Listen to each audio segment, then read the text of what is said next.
রাজনৈতিক দলগুলোর মধ্যে কাঠামোতে পরিবর্তন দরকার, রক্ষক হয়ে ভক্ষক হলে চলবে না, এমন মন্তব্য করেছেন বিএনপির স্থায়ী কমিটির সদস্য সেলিমা রহমান।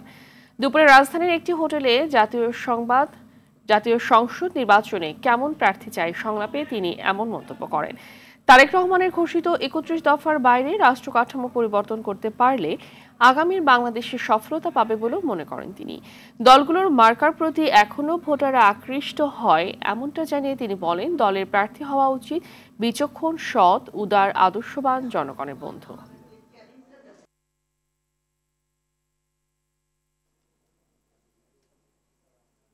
দীর্ঘদিনের যে কাঠামোগত যে প্রক্রিয়া চলে এসছে রাজনৈতিক দলের মধ্যে, সেটা পরিবর্তন করতে না পারলে আজকে আপনি শিক্ষিত মানুষরা হয়তো অনেক কিছু উপলব্ধ করে, গ্রামে গঞ্জেও আমি দেখেছি শিক্ষিত মানুষ হলেও তাদের মনের মধ্যে একটা জিনিস আছে, এতদিন আমরা কষ্ট করেছি, এখন কেন কষ্ট করব।